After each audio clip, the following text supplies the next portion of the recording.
ఉమ్మడి గుంటూరు జిల్లాలో మొత్తం 17 నియోజకవర్గాల్లో టీడీపీ ఆవా కొనసాగుతున్నటువంటి పరిస్థితి ఉంది. ప్రస్తుతం గుంటూరు జిల్లాకు సంబంధించి కానీ ఓవరాల్గా రిపోర్ట్ పైన మనతో పాటు ఎరపతినేని గారు ఉన్నారు. మాట్లాడేటటువంటి ప్రయత్నం చేద్దాం. సార్, ఏంటి సార్ ఈ ఫలితాలు? టీడీపీ ఊహించిందా లేకపోతే ప్రజల ఒక మ్యాజిక్ అనుకోవచ్చా? టీడీపీ ఊహించిన విజయమేది. కూటమి ఈరోజు రాష్ట్రంలో 5 సంవత్సరాల అరాచక పరిపాలనకి, ఒళ్ళు బలిసిన పరిపాలనకి, ఒళ్ళు కొవ్వెక్కి తిన్నది అరక్క సామాన్య ప్రజానికాన్ని, ఉద్యోగస్తుల్ని అందరినీ బలి తీసుకునే పరిస్థితుల్లో ఈరోజు నిశ్శబ్ద విప్లవం అన్న నందమూరి తారక రామారావు గారు 94లో ఏమైతే చెప్పారో ఆ రోజు ప్రధాన ప్రతిపక్ష హోదా లేకుండా చేశారు కాంగ్రెస్ పార్టీకి ప్రజలు. ఈరోజు వైసీపీ పార్టీ కూడా అదే పరిస్థితి వచ్చింది. 155 సీట్లు కూటమి గెలవబోతా ఉంది. ఇంకా 160 ఎక్కడ కూడా పెరగవచ్చు కేకే సర్వే. సో ఈరోజు మనందరం ఆలోచించాల్సిన అవసరం ఉంది. 150 సీట్లు వచ్చినాయని చెప్పి ప్రతి ఒక్క పౌరుని సమాజంలో హింసపెట్టి రాజధాని లేని రాష్ట్రంగా చేసి ఈరోజు ప్రతి ఒక్క పౌరుడు రాజ్యాంగం కల్పించిన హక్కులను కూడా కావాల్సిన పరిస్థితి తీసుకొచ్చిన ఈ ధృతరాష్ట్రుడు, దుర్మార్గుడు, నరకాసుడు, సైకో, ఫ్యాక్షనిస్టు ఈ ముఖ్యమంత్రిని ఇంటికి పంపించారు ఈరోజు ఆంధ్రప్రదేశ్ ప్రజానీకం. కూటమికి ఈరోజు బ్రహ్మాండమైన మెజార్టీ, తిరుగులేని మెజార్టీ ఇచ్చి ఒక గురుతరమైన బాధ్యత మా భుజాలపై పెట్టారు.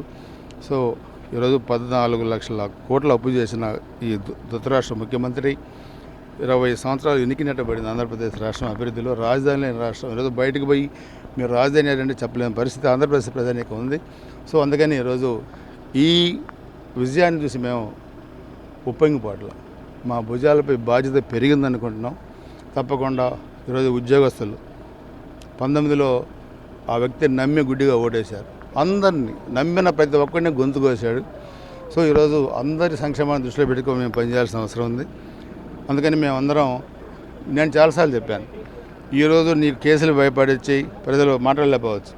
నువ్వు నొక్కే ఒత్తుత్తి బటన్లు పోలింగ్ రోజు పనిచేయవు. పోలింగ్ రోజు ఓటర్ అనేవాడు అసలైన బటన్ నొక్కుతాడు. ఆ రోజు నీ పేక నొక్కబడుతుంది ఆంధ్రప్రదేశ్ రాజకీయాలు అని చెప్పి జగన్మోహన్ రెడ్డికి చెప్పాం. అంతులేని అహంకారానికి హిట్లర్కి ఏ విధమైన శాస్తి జరిగిందో ఈ ఆంధ్రప్రదేశ్ హిట్లర్ కూడా, ఈ తాడేపల్లి హిట్లర్ కూడా అదే విధమైన శాస్తి జరిగింది. 14 సంవత్సరాలుగా ముఖ్యమంత్రిగా పనిచేసిన చంద్రబాబు నాయుడు గారిని, పవన్ కళ్యాణ్ గారి కుటుంబాన్ని ఈరోజు ఇష్టారాజ్యంగా మాట్లాడితే తగిన శాస్తి జరిగింది. చంద్రబాబు నాయుడు గారిని జైల్లో పెట్టారు 53 రోజులు. తగిన శాస్తి అనుభవించబోతున్నాడు ఈ ముఖ్యమంత్రి జగన్మోహన్ రెడ్డి. ఇంకా 2 గంటల్లో అతను మాజీ ముఖ్యమంత్రి కూడా కాబోతున్నాడు. సార్, గురజాల ప్రజలకు ఏం చెప్తారు ఈ సందర్భం? గురజాల ప్రజలకి నా విజయాన్ని అంకితం చేస్తాను. వాళ్ళు నాపై పెట్టిన బాధ్యతని సక్రమంగా నిర్వహిస్తాను. ఇది 7వసారి నేను పోటీ చేయటం. 30 సంవత్సరాలుగా ఆదరించిన గురజాల నియోజకవర్గ ప్రజలకి నేను ఇంకా రుణపడి ఉన్నాను. అభివృద్ధి చేయాలి. కష్టపడిన తెలుగుదేశం, జనసేన, బీజేపీ కార్యకర్తలకి నేను రుణపడి ఉన్నాను. వాళ్ళ రుణం కూడా నేను తీర్చుకోవాలి. ఇంకా పల్నాడు అభివృద్ధి చేయాలి, గురజాలను అభివృద్ధి చేయాలి. చంద్రబాబు నాయుడు గారి సహకారంతో వేల కోట్ల నిధులు తెచ్చి గురజాల జిల్లా కేంద్రం చేసి పరిశ్రమలు తీసుకొచ్చి నిరుద్యోగ సమస్య లేకుండా చేస్తాను. 6 గ్యారంటీస్ ఏదైతే మీరు చెప్పారో అవి కంపల్సరీగా ఇంప్లిమెంటేషన్ అవుతాయి. గ్యారంటీ పార్టీ ఇచ్చింది అమలు పరుస్తాం. మా 6th గ్యారంటీ మేము అమలు పరుస్తాం. మేము ఇచ్చిన ప్రతి హామీ నెరవేర్చే బాధ్యత మేము తప్పకుండా తీసుకుంటాం. ఏ పోర్ట్ఫోలియోలో మేము ఎరపతినేని చూడబోతున్నాం అనుకోవచ్చు? అది ముఖ్యమంత్రి గారి ఇష్టం. ఆయన ఎవరిని తీసుకోదలుచుకుంటే క్యాబినెట్లకు వాళ్ళని తీసుకుంటారు.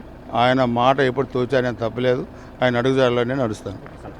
ఇది ప్రధానంగా ఎరపతినేని శ్రీనివాస్ చెప్తున్నటువంటి పరిస్థితి.